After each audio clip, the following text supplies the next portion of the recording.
Good evening. Good evening, everyone. Thank you for joining us this evening. We as a board are convening, and we have been in closed session. We started at 5:30 this evening to 6:10 and had a little break in between, which we normally don't have. But I would like to have a motion to come out of closed session. And we were in closed session for purposes and discussion of closed meeting minutes, appointment, employment, compensation, discipline, and performance of specific employees of the district, and litigation of the district in student discipline. So if I may have a motion to come out of closed session, please. So moved. We have a motion and a second to come out of closed session. And all in favor? Aye. Any nays? No? Great. Thank you. And I would like to welcome our audience today and to welcome you all and remind everyone of our mission is to educate students to be self-directed learners, collaborative workers, complex thinkers, quality producers, and community contributors. And with that, I would like our board secretary to do roll call, please. Student ambassadors present, Austin Hansen and Stephen Trainer. Board members present, Kristen Fitzgerald, Susan Price, Jackie Romberg, Mike Yench, Donna Wanke, and Susan Crotty. And one of the highlights of our business meetings is the Pledge of Allegiance with some of our students. So if I can ask everyone to stand as you're able. And we have Riverwoods Elementary School going to help us this evening.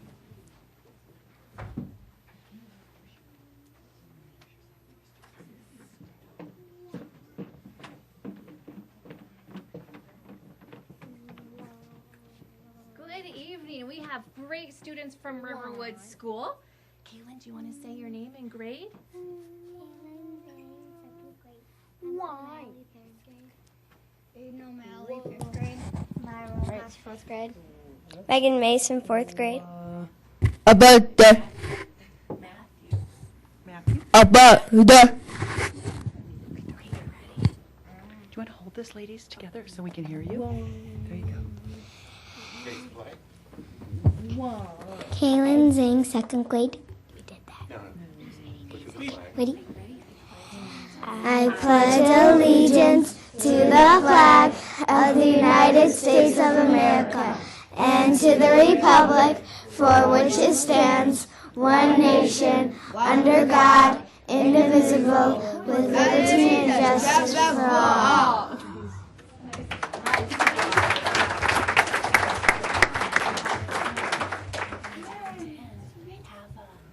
Prideful Day. Contenga un buen día.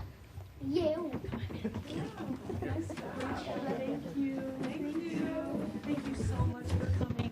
Thank you for coming. Thank you, honey. Let me see. He's been working on it for a year. Can you imagine? Oh my goodness. Thank you, Riverwoods. That was awesome. And I will turn it over to our superintendent. Our next item is good news. Great. Officials of the National Merit Scholarship Corporation announced that Zachary Adcock of Naperville North High School is a semifinalist in the 50th Annual National Achievement Scholarship Program.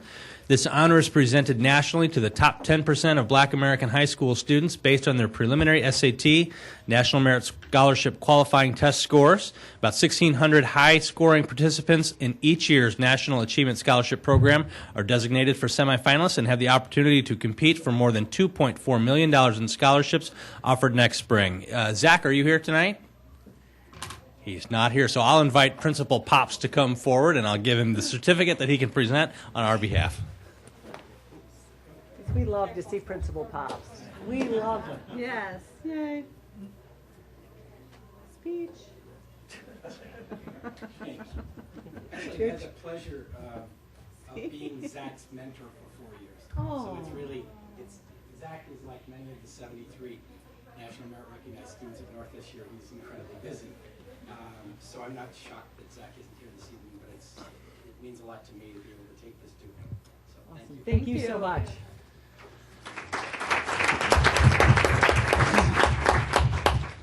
Just one other point of good news, and perhaps at a future meeting we'll have more information for you, but yesterday the school district was able to partner with the Rotary Club of Naperville and Loaves and Fishes, Hesed House, and DuPage Pads.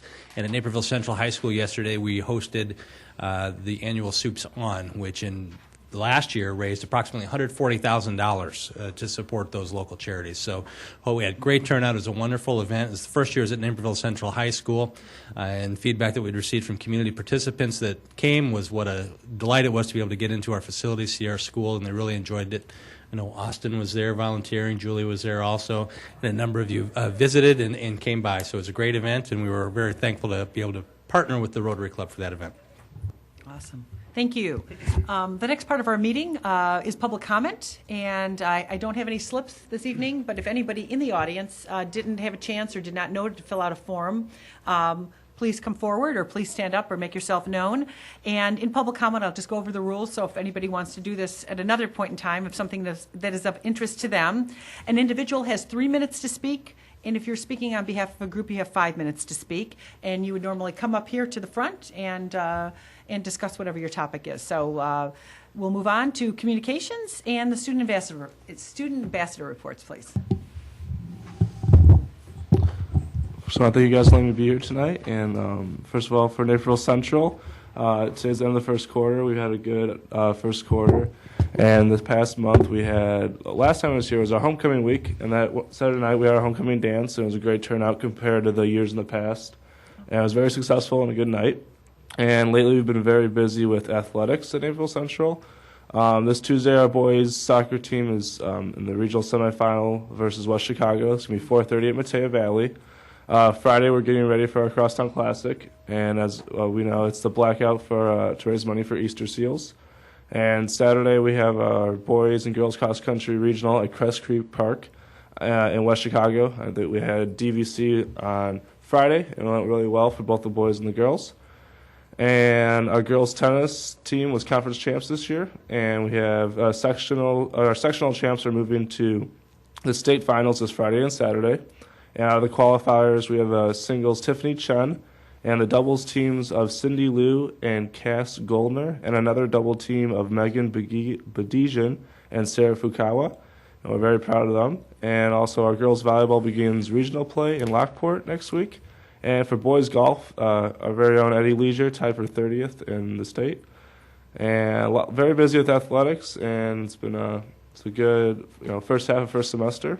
And been starting out pretty well, so thank you very much. I have a question before we move on to Naperville North. Well, how did you get more students to your homecoming dance? I really don't know, but I'm on senior class council. We plan it, and just numbers this year have been a lot higher than years in the past. So that's awesome. It's just been real great. A lot more freshmen out, freshman participation. Coming. You don't have to have a day. It was fun to see a lot of groups of people coming, and they seemed like they had a real good time. It was a fun night. And it was just good to see. Good. Yeah. And that news travels to the next year, so that's great news. Thank you very much. All right. So just kind of going off the list here. Well, first off, I want to share with you guys this new organization that we started at school that I'm actually a part of. It's called Rise Above. It's a new club/organization that's promoting healthy choices and commitment against alcohol and drug usage. It's a really, really cool organization. And actually, we went on a field trip, the group, whatever Thursday we had off. I can't remember if that was last week or not. They all kind of merged together. But we went to go to Downers Grove North to listen to Chris Herron. And Chris Herron was a NBA basketball player. However, he shared his story of how in high school he struggled with alcohol and marijuana, and then how it led ultimately to his overdosing and just terrible experience. Anyways, it was incredible to hear him kind of explain in such a different way that we've ever heard before. Faculty and students were both there, and we both have never really experienced anything quite like that. I was actually telling Dr. Cook, our state superintendent, about it, and because we're actually thinking at North to bring him to our school in the spring.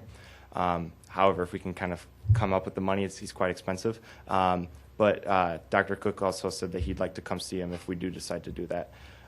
Teacher appreciation is this is something we do for student government every month. Is we like to nominate faculty, staff. So this could be a janitor, a librarian, or even an administrator. And every single different everywhere in between. We nominate special people in the building that we feel that go above and beyond their role as a teacher or staff member. And this month we actually had 2 winners, 2 recipients, Mrs. Kafer, a CTE teacher, and Ms. Millsap, the special education teacher. Both amazing individuals and really go above and beyond. Our girls golf team finished 7th at state this past weekend, which is pretty exciting. Also, just to mention, Taylor Aronson finished 8th individually, which, again, amazing.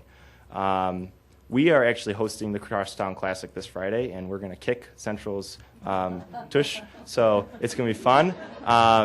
Also, in addition to raising money for Easter Seals, Naperville North is also trying to spread the word about Parents Matter too. So we're going to be advertising the Kids Matter's new program called Parents Matter too, because they're having their kickoff coming up. Student and staff have come up with our academic integrity committees to kind of form different committees to focus on the discussion to prevent and also the issues with cheating. So we actually have our first committee meeting next week to kind of have that joint discussion to see how we can kind of define cheating and also prevent it in moving forward. Also, the North Star had a really interesting editorial this week in support of implementing mandatory co-curricular drug testing, which I thought was interesting. You can find that article at northstar.com or nnhsnorthstar.com, which is quite interesting. I also like to take a moment real quickly to share, because I'm also, some of you may know, I'm also a student advisor to the Illinois State Board of Education, and I had a meeting since we last met, and I'd like to kind of share with you what we did there. Late last September, we met in Bloomington. We have a total of 18 members, and I was officially elected as co-chair of the organization, so I'm actually leading it now, which is kind of cool. We were asked by the State Board to look into a variety of issues, including but not limited to student support while coming into high school, so like the freshman integration programs, which we do so well at.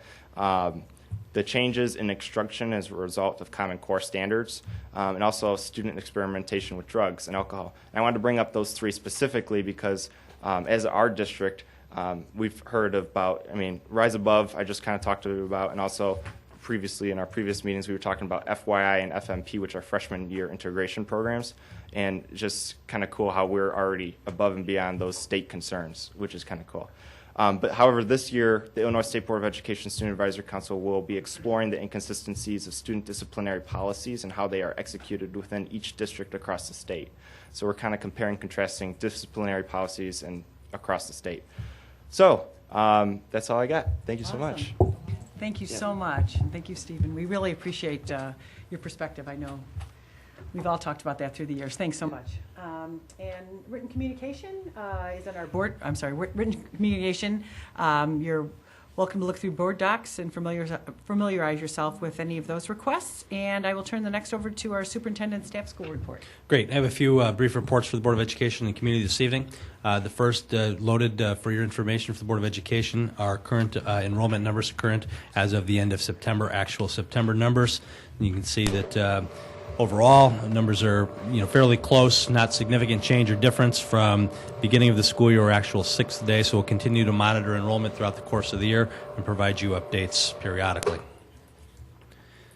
On Monday, October 14th, the Diversity Awareness Council had its first meeting of the year, and the purpose of that meeting was to reintroduce members to our council. We had discussed norms and established norms for the working group, and then we talked about the diversity action plan that was presented to the Board of Education back in June.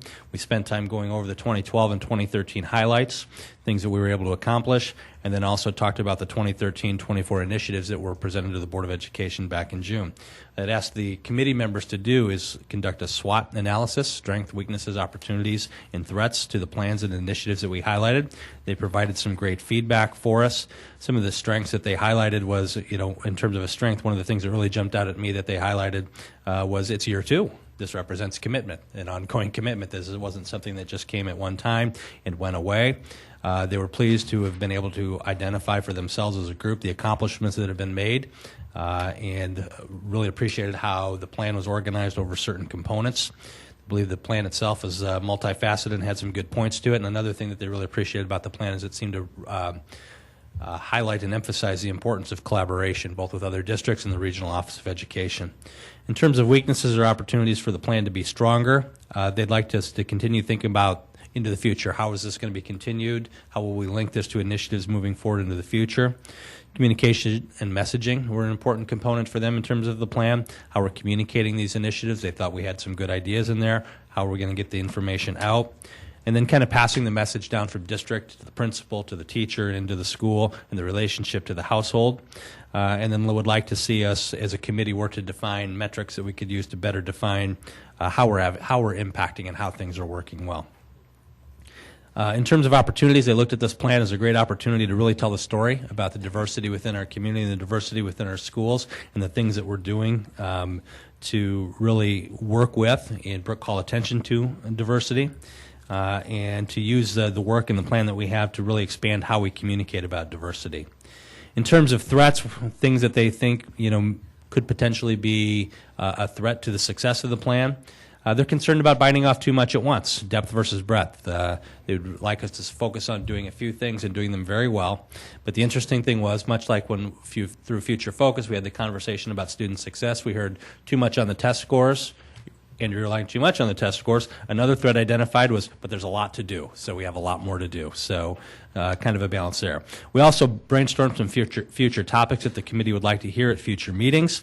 And so overall, I thought it went very well. One of the things that I challenged the committee on is we really need to broaden our community participation. We had some of our committee members did not attend on Monday, so we'd like to make sure that we're getting the good community voice at our meetings. Board Member Wantke was there as a liaison for the Board of Education and participated in our exercises as well. So I'll turn it over if there's anything you'd like to contribute or add.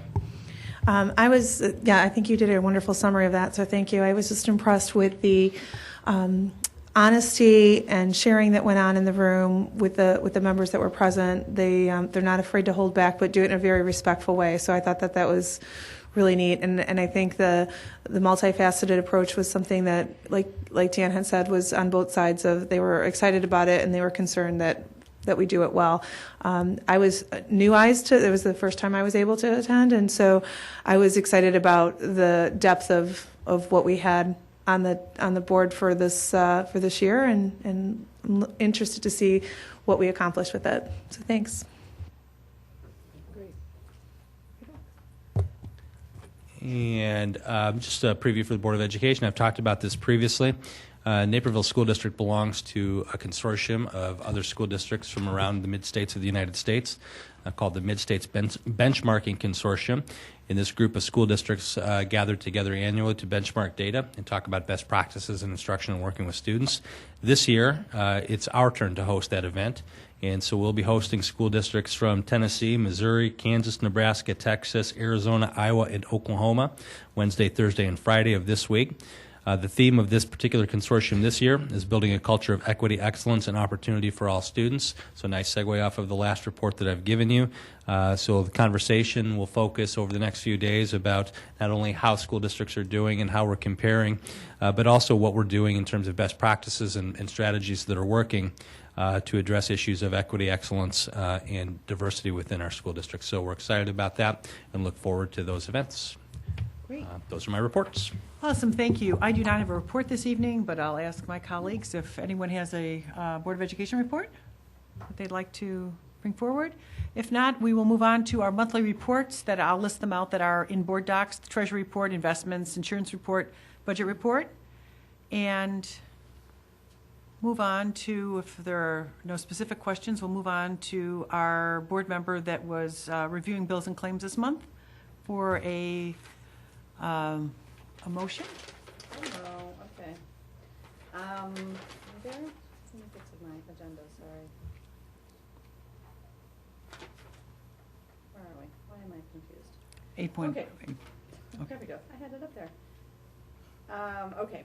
If you hit the blue light. Oh, right. I got you. Sorry. I know you knew it, but. I know, yeah. I move approval of warrant number 382459 through warrant number 383794, totaling $20,414,741.38 for the period of September 17, 2013 to October 21, 2013, and items 8.02 through, 8.01 through 8.06 on the consent agenda. Okay. And do we have a second? Second. Great. Thank you. We have a motion and a second for items number 8.01 through 8.06. And I will ask for a roll call. Thanks, Bill. Yench, Aye. Price, Yes. Fitzgerald. Aye. Wanky. Yes. Romberg. Yes. Crotty. Yes. Motion carries. Thank you very much. Our next agenda item, which I'm sure there are some people here anxious to listen to, is our conversation about all-day kindergarten. And I will let our superintendent, this is in our agenda. There's no action by the board that's going to be taken this evening. And I will turn it over to our superintendent to kick it off. What I was going to say, as I looked up, I was going to say it flew by like I don't even remember. Do you have any questions? But anyways, so on October 7th, you heard an update on kindergarten, and that presentation included an update on the operations and logistics of introducing all-day kindergarten at our 7 Title I schools, an overview of curriculum updates and changes to all kindergarten classrooms, a review of the program metrics we're using to evaluate the program, and an update on the financial considerations. So with respect to all of my colleagues around the table that provided many of those updates, though, the most informing part I thought of last update was a report from 2 of our fantastic all-day kindergarten teachers who shared with us the exciting and wonderful opportunities for students in the introduction of all-day kindergarten has had for them in their schools. I know it made many of us really want to kind of go back into kindergarten, and fortunately I have an opportunity to, so I get to go in there every once in a while, but great work that's going on. But the discussion about all-day kindergarten is not something that's really a brand new conversation for our school district. The conversation has been going on for quite some time, even before it was really kind of reintroduced last couple of years. In fact, it was discussed by the district about a decade ago, a little bit more, when the idea of all-day kindergarten really began to get going. At that time, all-day kindergarten was really considered more of a kind of a nice-to-have, while today we view it as more of a responsibility to ensure that all of our students' early education experiences are preparing them for future success. Also at that time, student population was around 18,500 kids, including as many as 8,300 elementary students. Today we have just over 17,200 students, which includes about 6,800 elementary students. So when the district decided at that time not to start ADK, it was based on the curriculum and the needs of the students at that time, and the fact that it would have taken significant facility construction to be able to make it happen. Times have changed. Who we are as a district is different than it was in 2000. What we do in the classrooms and the standards our students are expected to master are different than it was a decade ago. In order to provide all our students with a strong foundation for their entire educational career, now is the time for us to make all-day kindergarten available for every family that wishes to have it. So over the past several months, based on feedback we received from the Board of Education last December, we've looked at how to get ADK in all of our schools a little bit differently than we've been looking at it in the past. And we spent time in those 7 schools that do not have ADK yet, visiting with the principals and at times with staff, and rethinking how we're using and how we're allocating space within our buildings. We've approached our planning by examining whether or not we could equitably, efficiently, and effectively bring all-day kindergarten to the 7 remaining schools without facility construction and without neighborhood reassignments. So our recommendation tonight will accomplish just that. Thanks to a deliberate examination of each school and conversation with staff, this recommendation tonight will put ADK in our 7 remaining schools without adding classrooms and without changing boundaries. The outcomes for tonight's presentation, if we move to the next slide, are to review why we believe all-day kindergarten is necessary for all kindergartners, explain what students will gain, and how we'll be able to implement all-day kindergarten. And Chief Academic Officer Jen Hester is going to begin. All right, good evening, everyone. If we could have the next slide, please. I'm going to begin by just introducing for our viewing audience who our presenters are this evening. We have Mrs. Kitty Ryan, who is our Assistant Superintendent for Elementary Education. We have Mr. Brad Kaufman, who is our Chief Financial Officer, and Mr. Tim Warenga, who is our Assistant Superintendent for Assessment and Analytics. And with that, I'll bring us back to where Superintendent Bridges started, and that is that our presentation this evening will focus on why we feel we need all-day kindergarten for all of our students. We'll then talk about what all-day kindergarten is and what our students will gain from having that experience. And then we will move to a presentation that includes our planning and our implementation. Thanks, Dr. Hester. And as you can see up there on that slide, the why is simple, but it's also very, very critical. We believe that all students deserve the best possible opportunity to achieve the District 203 mission, and in fact, all-day kindergarten for every student in our district increases our ability to deliver on that promise. So what is all-day kindergarten? It's a full day of learning that is intentionally responsive to our kindergarten students' need for content learning in math, in literacy, in social studies, in science, and the arts. It provides essential time for our kindergarten students to develop critical thinking in each of those areas. It also provides them with the time for the much-needed curiosity and discovery. And as you heard from our kindergarten teachers on October 7th, it gives them the much-needed time and interaction with their teachers to develop independence and to increase social interaction. The all-day kindergarten experience provides planned and spontaneous learning through movement. What will our students gain from their kindergarten year? Kindergarten is a time of rapid learning and wonder. Our kindergarten students don't all learn at the same pace, and they make connections at different times through multiple exposure, through sustained interaction with their peers, and when teachers intentionally help them to learn and make those connections. All-day kindergarten maximizes our ability to capture that unique window that lays the foundation for a cohesive and supportive K-3 learning experience. And so as we considered, again, bringing all-day kindergarten for every student in the district, we looked at the same things that we looked at last year when we brought the initial recommendation to you. And that is, as we said earlier, as Superintendent Bridges said, we want to make sure that the way that we bring it to you is effective, and I think our kindergarten teachers spoke very eloquently to that 2 weeks ago. We want to make sure that it's equitable, that it provides every child with what they need, and that it's efficient. And by that we mean that we have really considered very, very carefully the impact on every family and school communities within the realm of fiscal responsibility. And I'm going to turn and it so over in terms to of that point, Superintendent. it's like we talked about in the introduction, we've taken a little bit of a different look at each of our sites. Our principals are here, and they've been a part of that look in kind of a thoughtful conversation about ensuring we're making efficient use of all of the space that we currently do have available in our buildings. And as I said, we did put some kind of constraints on ourselves that would not allow us, at this time to make any neighborhood reassignments or at this time to do any construction of additional square footage. And be very efficient in terms of how we're using space that we currently do have available to us in our schools. Which brings us then to, my recommendation to this Board of Education is that beginning with the 2014-2015 school year, all-day kindergarten be implemented in each of our schools. So next we'd like to take just a couple of minutes to review with you some of the elements that we considered as we plan for all-day kindergarten. You can see a list of those. I'm going to turn things over to Jen. She's going to be talking about curriculum and instruction. Then I'll be talking about the operational elements. Okay, next slide, please. So as we presented 2 weeks ago, our curriculum is in place for all of our core subject areas, for our art, music, and our PE as well. In that curriculum, the critical thinking, the application, and the reflection that we talked about last December is also integrated into that curriculum.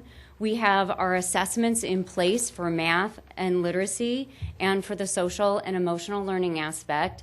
And again, as we continue to watch what the Illinois State Board of Education is doing with the early assessments for kindergarten students, we will continue to look at that and consider when it's appropriate for us to incorporate those assessments into our program. And lastly, we continue to work on culturally responsive teaching with our kindergarten teachers through professional learning, and also in the areas of the curriculum, and then in the attentional and the developmentally appropriate teaching strategies. And I'm going to talk with you for just a couple minutes about some of the logistical and operational elements.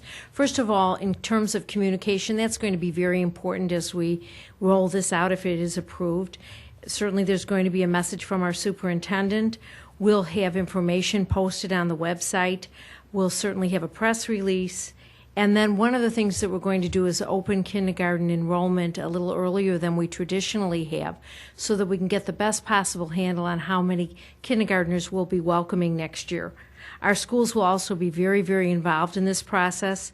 They'll be hosting family information nights, sending information home to families, including options for half-day kindergarten, and planning welcoming activities for new and returning students. In addition to that, of course, we have to furnish the classrooms, and we'll be putting plans into place for that, working with our transportation department to make sure that our routes are modified, and then working with our schools to consider all the scheduling and logistical things they'll be working on, including revamped art, music, and PE schedules, lunch and recess schedules that'll have to be refurbished and relooked at as we look at all-day kindergarten in those schools. At this time, I'm going to turn things over to Brad Kaufman, and he's going to talk a little bit about the costs. Thank you. The operating costs, as we move into what we call Phase 2, the remaining 7 schools, for the startup costs, we'll need some additional curriculum, technology, and classroom furniture, which we estimate will cost $320,000. We're estimating we'll have approximately 500 students enrolled in the program, which will require 22 additional half-day sections of teaching sections, which will require 11 full-time equivalent teachers for an estimated cost of $1.2 million. Finally, we will have some offsets against these costs, as we've talked. We will have an increased enrollment for our general state aid, and we're estimating that at $84,000. We'll note that we are prorating that at the current 89%, which is what the state is currently paying on that grant. And then finally, we will be able to eliminate an extended day program, which will be able to recoup 3 full-time equivalents for another savings of $203,000. We're anticipating a $1.3 million cost to implement this in the first year, with an ongoing accumulative cost for both Phase 1 and Phase 2 of $1.9 million. Where will this money come from? During our district's regular budget process, the district administration will, through efficiencies and through the normal budget process, will be able to incorporate this within the current resources the district has for the entire general education budget.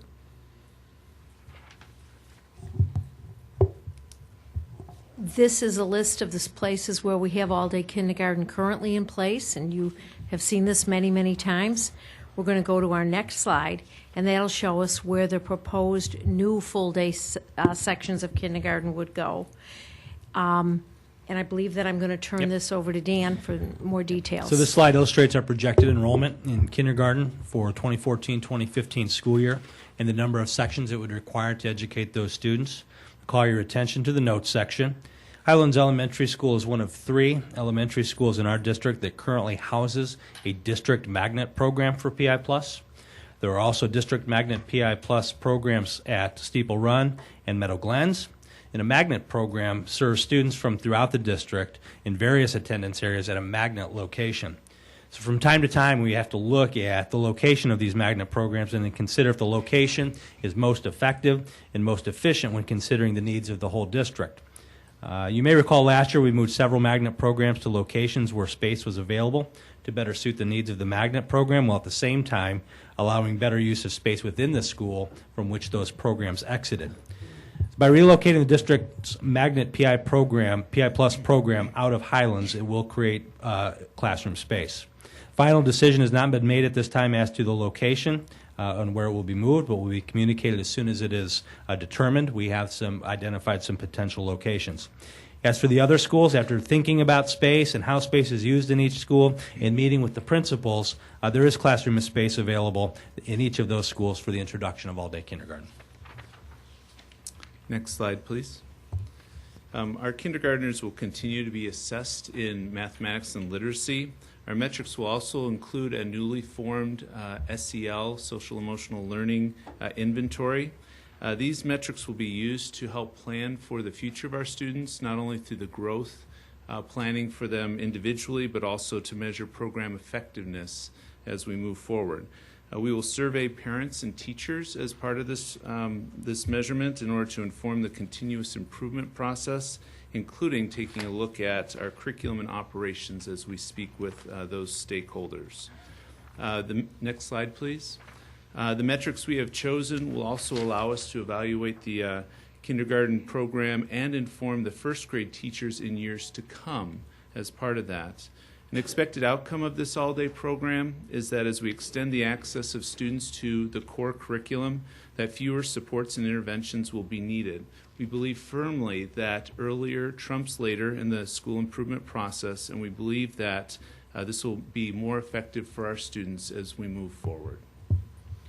So in conclusion, and after the report that we had at our last meeting, and the observations that we've all made of the success of the early implementation of Phase 1 of all-day kindergarten, it's my recommendation to the Board of Education that you authorize all-day kindergarten at a future Board of Education meeting to begin in the next year in all of our schools. So the recommendation is to authorize all-day kindergarten for all elementary schools beginning in school year 2014-2015.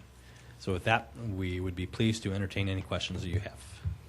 Thank you, everyone. I also want to for people that don't notice, there are a lot of principals who started very early this morning and still have work to do, I'm sure, when they leave, that are all here in support of this programming. So I never want anyone to think that it's a district office. This is a very holistic, if you just see these wonderful principals that have been working, and teachers here too, I'm sorry, that have been here since I started work at, 6:30, 7 o'clock this morning, or maybe earlier. So thank you so much, and I will open it up to my colleagues.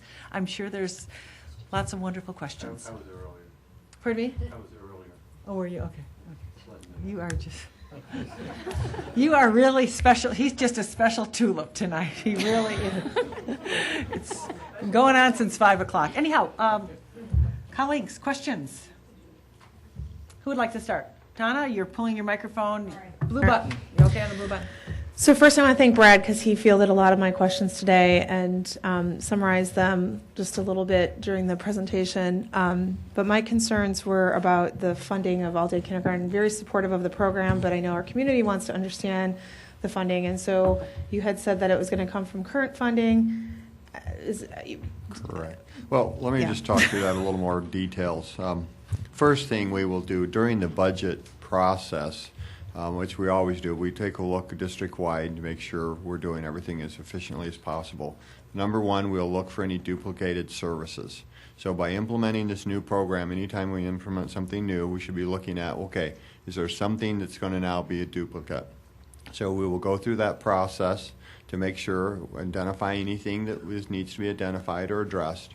And then through the normal process, through the we have communication and work through that whole process, we will come to some recommendations which will be part of that budget process for the board to approve. Also, you know, is one of the other thing is increasing of our revenue. We're projecting to have about $18 million of new property growth coming on to the district, which has never been taxed before. For each $1 million worth of new property growth, that generates about $55,000 of new revenue to the district. So we're anticipating around $1 million of new revenue coming in, so that could be part of the solution too. All of these pieces come together to create the overall budget process in which we'll determine the best allocation of the resources, but we will do it within those limits established by the board and be well within those. Thank you. Any other questions? Kristen? This is an exciting night. It's exciting to hear the presentation, and I think I agree with Dan. The presentation from the teachers last board meeting was very compelling.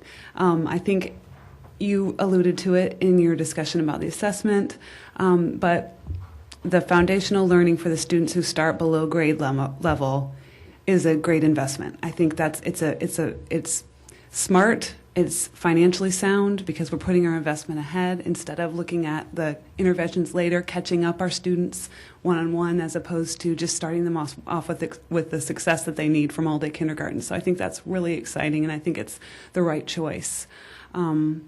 I think I agree in terms of being financially responsible. I'm excited to hear that you're looking at how we can be sensitive to our community's concerns about taxes and that kind of thing, and look at how we can look at for efficiencies.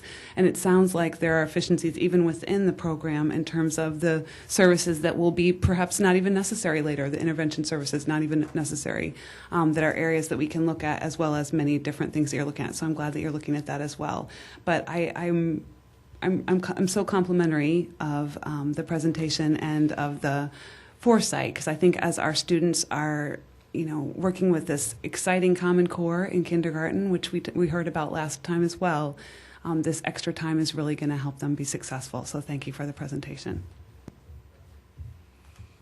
Any other questions? Okay. Jen, could you go a little more in detail? When we worked on the Early Childhood Center, the community didn't really understand the need for an Early Childhood Center. And I don't think we've really discussed, we understand why we need all-day kindergarten. I think the community doesn't always understand what's been added because we've talked about it over so many weeks and months. So that they can understand what we're doing and what we're bringing. Because I know when we did the stuff with the Early Childhood Center, they said that every dollar we spent on early childhood saved from a minimum of 7 to 700 times the amount of money by hitting things early. Could you just go over that just a little bit so you can help the community understand our need for this? Sure. Well, I think our need stems from, we have rigorous learning standards in front of us, and we have very rigorous learning standards in front of us for math and literacy. We also have a new set of standards that are on its way for science. And we also know that social sciences is in the planning as well. And with those standards, we need more time with our students to be able to differentiate instruction. So that means that we need to be able to meet our students whether they come to us extremely well prepared for kindergarten or whether they come to us with not a lot of formal school learning experience. And we need that time to be able to increase the interaction. We are not at a time anymore where it's just about content input. It is a time where increased interaction between teachers and students and increased interaction between students, and that is absolutely necessary for the critical thinking and the collaboration that has to happen. So if you look at just at the academic side solely, we need the time to meet our students' need, but we also need that time to engage them in not just a structure where the teacher presents to the students, but a structure where there's high interaction. But then if you also look at the social and emotional learning needs of our students, they gain a lot by having that school experience, by being able to interact, but then also you can't discount the increased time that they would have in art, music, and PE, as well as those 4 core content areas. So I think if you just look at that alone, the other thing is as we gain more instructional time and then also more interaction with our students, we do decrease the need for intervention. So we actually give them time with their age level peers in a very intentional setting. And through that, then we might decrease the time where they might actually need some additional acceleration or some time where they would work in isolation with somebody. Well, I appreciate that. I have 2 questions for you, Dan. On the slide that you brought up that showed the elementary schools and then it has Highland at the top, MPI Plus needs to move to another school. We've moved other magnet programs, like you said. Could you just reiterate our commitment to our gifted programming? Yeah, simply moving the program does not necessarily mean that we're eliminating it. As a program, it is something that we've scheduled for review and evaluation from the sense of how do we make it better, how do we make it stronger. But moving this particular magnet program is not an indication that there's any elimination of that. And I think that, a lot of families feel that when you're adding new things, the money comes out of music. And that our district's still committed to music. I mean, it's always what I hear, oh, you're going to cut that out of music, you're going to cut that out of here or there. And I just, we're still committed to that as a district. That hasn't changed at all. My commitment to music has not changed. Right. Perfect. Thank you. Any other questions, comments?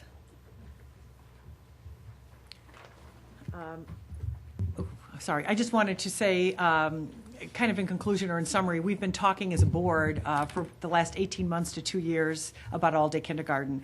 It has been a very thoughtful and deliberate process. It hasn't always been an easy process, but from the as we learned at our last meeting, the kindergarten teachers have spent so much time in this process, which I think is so valuable. After all, who's actually with those children and knows that age level best? Right to the administrators that are here, the other teachers that are here. This has been such a holistic and involved process. I'm hoping for good things. I'm hoping that our board can vote on this at the next meeting and get any other questions they have answered, because it's a phenomenal it's a phenomenal time for our district, and it's I think it's we've had lots of research has showed us that it works, that early intervention is definitely the right answer for students, and it's the right fiscal decision as well. So I think with that, we'll keep everyone thinking about their questions, and we'll review it again at our next meeting on November 4th.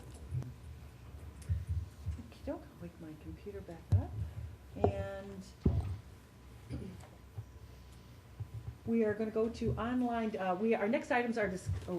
Our next discussion items are discussion with action. We will be voting tonight, and the next one on our at 10.01 online blended learning. Okay. At our last Board of Education meeting, we presented to you a proposed intergovernmental agreement for work with the 4 other school districts that we've been collaborating with in terms of the development of an online and blended learning program. We have no new information to present to you, but if there are any questions before your action, Dr. Hester or I will be happy to answer those. Okay. If there's no questions, we'll take a motion. I move. Oh, did you have a question? Yeah. Oh. How's that going? The discussions, are they going pretty well? They are going very well. We are actually either in a WebEx or a face-to-face meeting every other week, and we are progressing along in the conversations and the deliverables that we discussed a couple board meetings ago. Just as as one of my adopted schools, I was able to go and tour a flipped classroom, and I know you talked a little bit about some of the different tools that are made possible by the flipped classroom. And I also happened to be touring some of our online programs that we have just this week as well. It's exciting to see the potential that we can enrich our students, even that are sitting in a classroom with this kind of discussion. So I'm excited for hearing your report when you get done with your series of meetings, and seeing how this will enrich our district in a variety of different ways.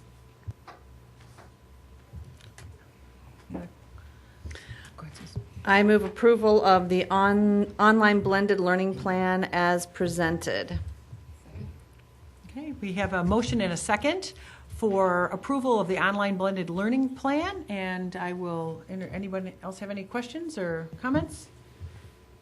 With that, I will ask our board secretary to take a vote. Fitzgerald. Aye.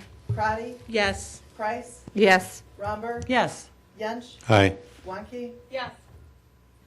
Great, motion carries. Thank you, everyone. Our next item, high school courses. On October 7th, our Director of Curriculum, Jane Willard, presented information to the Board of Education on new courses and new course proposals and title changes with those descriptions.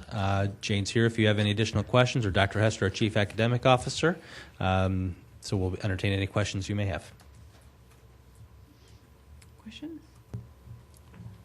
I move approval of high school course changes as presented. Great. We have a motion and a second for high school courses that are listed and identified and explained in board docs. And any additional questions or comments? And Ms. Bell, we will take a vote. Wanke. Yes. Romberg. Yes. Yench. Aye. Fitzgerald. Aye. Crotty. Yes. Price. Yes. Okey-doke. Motion carries. Thank you, everyone. Our next item with action is proposed online payment system. On October 7th, at our last Board of Education meeting, Deputy Superintendent Kane Osborne, Chief Financial Officer Brad Kaufman, and Chief Information Officer Roger Brunell presented information to the board on a proposed single-source online payment system. And so, again, we're back asking for action this evening to approve that recommendation. We'll entertain any questions that you may have in that regard. Okey-doke. Questions? Board members? How long is this contract for with them? Fred? Kane? Fred? Yes, it's a month-to-month contract. So, I mean, with 30 days' notice, we could cancel the contract if we chose to. We'd need to return, at that time, any software that we're using, any proprietary information. So if it doesn't break even or come close to it, or we can Or have something that shinier shows up, right? We can have that discussion. Okay, thank you. Certainly, absolutely. Great. All right. Okey doke. Any other questions? I'm sorry. I do have one. Okay, so I asked last time about how summer camps, for instance, are something that are done online and there is no fee associated with those. Well, and I know that we said with registration there's an option to still pay by check, but for those summer camp opportunities, is there another option other than the online payment? The summer athletic camps? Yes.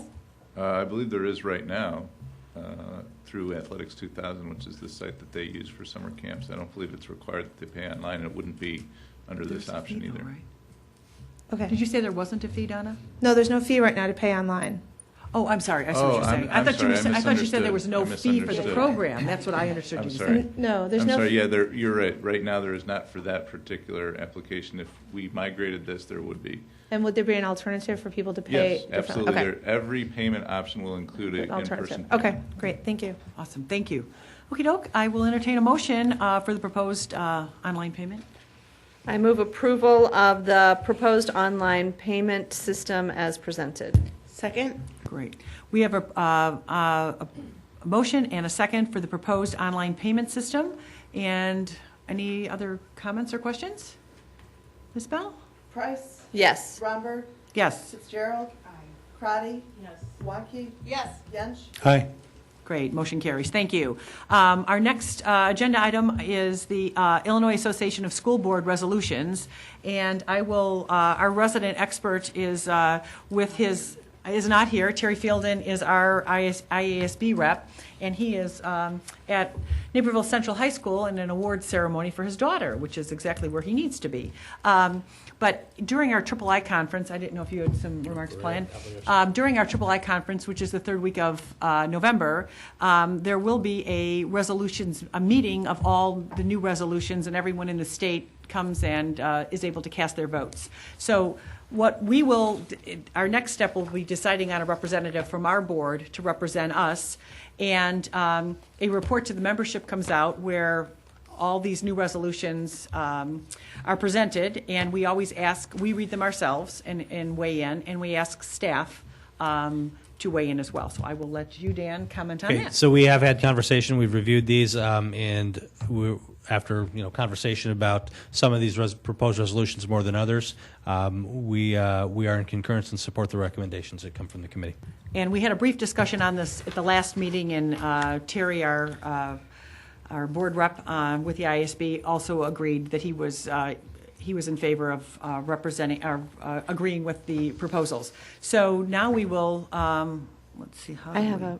Oh, I'm sorry. So I have a problem with one of the position statements. So I would like to sort of just to talk about that a little bit. Sure. It's number 12, which is position statement 1.02, curricular material determination, and the recommendation from the Resolutions Committee is to adopt it. In short, it's to the Illinois Association of School Boards shall support the right and responsibility of each local school board to determine its curricular content, including opposing any mandated curriculum that comes from the Common Core standards. So their rationalization for recommending that they do adopt this is that that each school district should be allowed to govern itself the way it sees fit. However, in one of their standing statements, they do oppose any efforts of school districts to separate as unit districts. So clearly, that is not a cohesive standard from the Illinois Association of School Boards. If school districts decide that they'd like to separate, the ISB opposes that. So there's that. I also find their statement in why they support it to be phenomenally ignorant and political. So they say that Though advocates of the new standards pledge that no new national curriculum is coming, the Resolutions Committee discussion focused on the recognition that local control is being eroded, even if there is currently, quote, no intention, closed quote, of mandating a statewide or national curriculum. Now, without actually saying it, they have put some sort of qualification as to the value of a national curriculum. That's not appropriate. If they'd like to speak to it, they should speak to that. But nobody has said that there is a quality or no quality to the value of a national curriculum, and yet it's implied in here without being discussed. They also say that the curriculum, in short, is imposed as a limitation. The Common Core curriculum has many options within it. It is not a set curriculum that you can't choose from. There are many choices that school districts can make within a Common Core. I think that our feeling about the Common Core and what seems to come from it is that it offers so much value to children, to school districts, to parents, to people who are moving around the country, to evaluating the quality of school districts, the real quality, not some sort of, herky-jerky, so these are our standards here in Louisiana, and these are our standards here in Texas, or even in states, standards from school district to school district, something that they have supported, and something that they actually decry in the No Child Left Behind legislation, and yet they support it here. So this is one of the ones that we had good conversation about as an administration, and I spoke to Terry, who was in the room when they had the conversation, say, help me understand some of what the thinking was behind the position that the committee took, and one was the issue of local control, having the ability, not maintaining the right of a local district, local body of government to make the decisions about curriculum. Second one was concerns that were raised regarding the ability for some districts to have the technology capability to be able to implement park assessments or other online assessments that may be coming. So we also talked about this from our standpoint. I may have Jen chime in a little bit here with us in terms of the idea of having local control over curriculum we think is important too. Common Core is not curriculum, it's standards, and I'll have Jen speak from there. So one of the things that we talked about is that we value strong standards with standards that allow us to write a curriculum or even support us to write a curriculum that's rigorous. And then we also value in standards that they're actually written from K-12 or EC-12 with a learning progression so that, the EC that the first grade builds off of that and so on. We also value that they're written with college and career readiness in mind. So when you think about that for the Common Core, those standards are absolutely written with those criteria. And the one thing that we said is, however, if Common Core would have come out to be standards that were not rigorous, that didn't have the learning progressions, we would have liked the local control to be able to either supplement those standards or build the progression in that pathway. So in that regard, our thinking is that if we have local control, then we can at least evaluate the quality of the standards that come out, and then we can write a curriculum that we would write here in Naperville no matter what. And I guess I would also like to say we absolutely do value the Common Core standards. I think one of the things that has come from them for us is the national level of collaboration. I don't think we would ever be in a place right now where we are borrowing and learning from districts in other states, without that. But the nice thing is that we have been able to get in there, look at those standards. We've been able to build our curriculum from them. We've been able to evaluate them and use them. And we would like to continue to be able to evaluate and use them, and then also consider what happens when the parameters come from the assessments. Right. So again, they've referred to this as a curriculum that's restrictive, and it's the standards it's the standards. Right. And so they've misspoken about it, and it demonstrated a lack of understanding about it.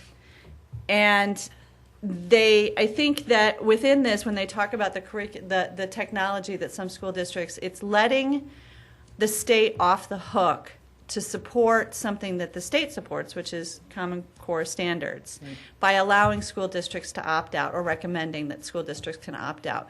Oh, well, you're not getting funding for the technology. Oh, you don't have to do it. Instead of holding the state's feet to the fire to support this fully as needed for school districts that need to do it. And I don't think that we should let the state or participate in letting the state off the hook in supporting this. And I think that because this seems to be such a flawed rationalization, I don't think that we should support it. So when we go to vote, I think that, we would have our representatives say that we don't support it, that every school district should abide by the standards, which we find to be, I think by us saying that we go along with this, that we agree with them, we're saying that there's something wrong with the standards as well, and we don't believe there's something wrong with the standards.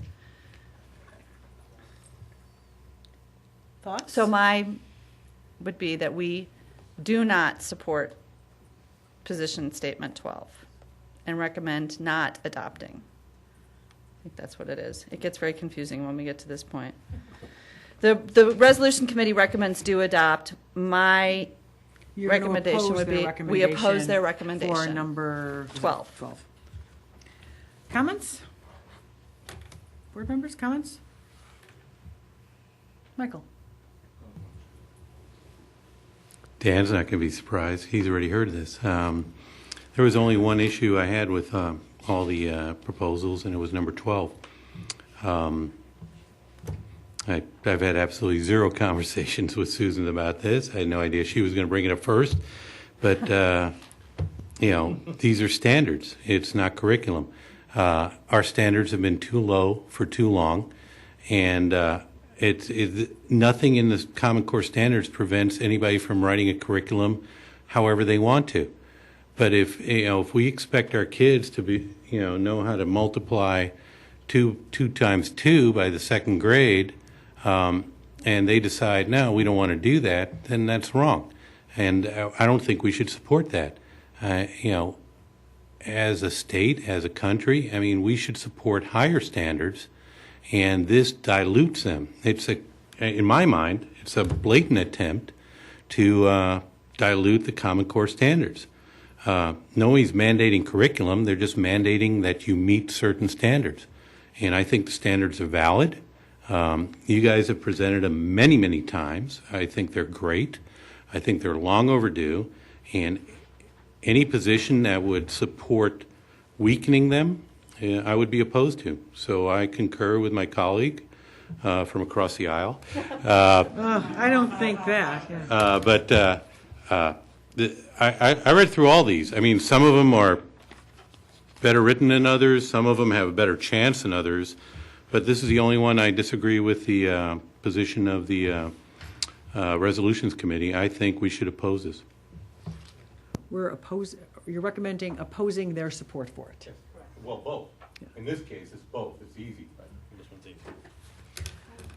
Yes. I have a question. On the bottom of it, it says that it was amended, that it was adopted in a particular year. I'm sorry, I scrolled back to see if I could find something about it, but it says that it was adopted in 1981 or something like that. Oh, yeah.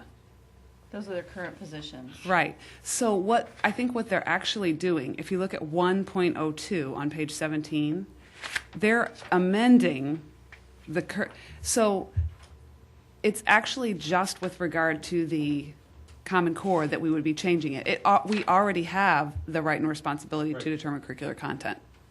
You see that in 1.02? Yeah. So I think your rationale for supporting it was because you want the flexibility, but we already have that according to their position statement. This is just adding on to that to say including No Child Left Behind. Common Core. Yeah. That's old. Right, sorry. So it's actually amending the particular position statement that was already on the books from 1981. Do you see No, I that? agree. She brings up Yeah. a wonderful point because the 1.02 is well written. It 1.02 just says, is the part the that right doesn't and have responsibility of each local school board determines curricular content. Period. End of story. curriculum So the flexibility, has already been adopted. Exactly. It is this additional language, including opposing any mandated curriculum that comes from the Common Core state standards. Right. Is the change that's being proposed. Correct. So how does your staff, can we have your staff? Do you want to think about it again? No, I don't think we'll need to. Well, and the other, the thing is, I want to make sure we agree on a delegate this evening. We can and do have time to talk about this at our November 4th meeting if somebody wants to. Research it. Yeah, if somebody wants to research it or somebody wants to look into it, and I feel that. Pardon me? Right, if anybody has some other ones, and I do think what I would like to do, and we do have a person that sits on the IASB board, on our board, and we're going against what their recommendation is. So if everyone's in agreement, we will decide on a delegate this evening. I think it's fine that we push this vote off till November 4th, if everyone's in agreement. So we're going to table this item? We're going to table this item Okay. for, until this particular item, 10.04. Table at the end of the meeting, I think. I have to look that up. Okay, but we do want to, so we'll table this for now. And we'll vote on it on November 4th. And do we need a motion to table? No, okay. So our next. Right. No motion has been made, so Right. we need to have a vote. I think there's something different than table. Any other comments or questions on any of the other proposals?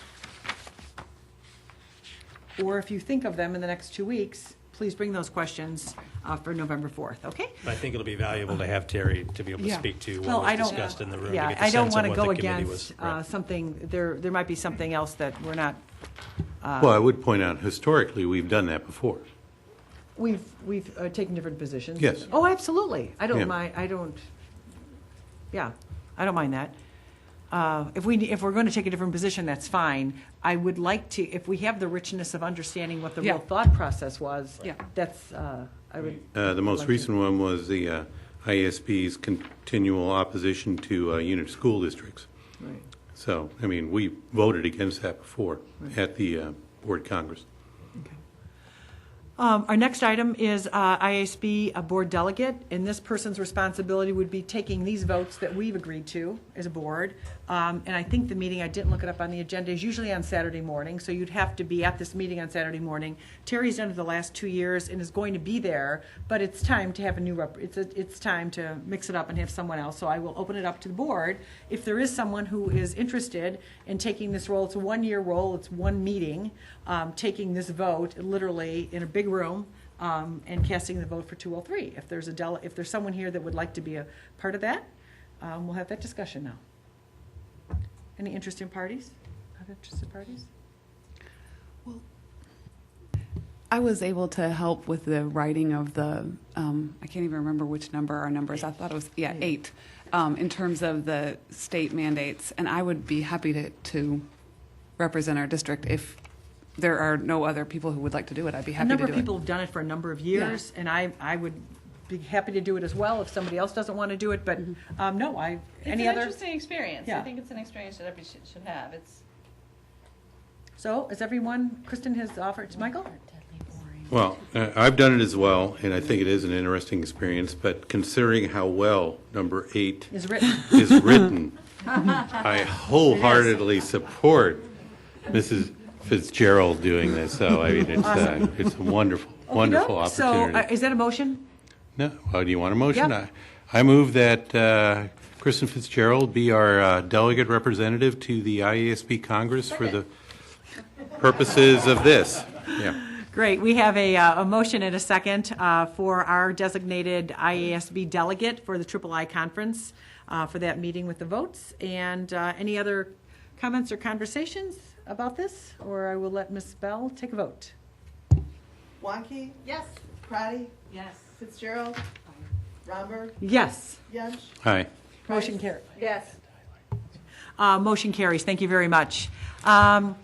And we move on to the next part of our agenda, schedule of events, and our superintendent has one he would like to highlight. I do want to highlight an event that I could have mentioned during the Diversity Action Update, but I will just mention now with upcoming events.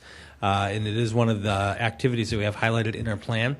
And it does, again, illustrate that collaboration that we have in place with other groups. The DuPage Regional Office of Education, in partnership with Naperville School District 203, cordially invites the community, and those of you around this table and in this room, to attend a community event on Wednesday, October 23rd. It's titled Equity and Excellence. It takes the entire village to ensure all students are provided 21st century skills on Wednesday at Madison Junior High School from 7 to 9. The outcomes of this event are to examine key components of cultivating an equity-driven system to close opportunity gaps in schools, key strategies to effectively empower families and communities to partner with schools, and understand the power of culture and race and its impact on adults and student learning. The speaker will be Dr. Edwin Javis, who works for the Ed Equity firm. He's the CEO. He'll also be in town that week this week as part of the Mid-States Benchmarking Consortium with the focus on diversity. So I think this could be a highly engaging and positive event. Dr. Javis has worked with administrators in this district, and they walk away really feeling empowered and excited to begin the work that they do in their school. So I'd encourage you to try to participate. Thank you. And I know the last Future Focus is coming up, and I would love to see if our Community Relations Director would like to put a little plug in for the 6th and 7th of November. So everyone and the thousands of people watching on the World Wide Web, millions, the evening of the 6th and the morning of the 7th. And again, as I mention almost every meeting, thank you for getting all these things on the agenda so early that we can plan for them. And without further ado, I will entertain a motion to adjourn, if somebody would like to make a So moved. second. Second. Awesome. We have a motion and a second to adjourn. All in favor? Aye. Any nays? Thank you. Thank you, everyone.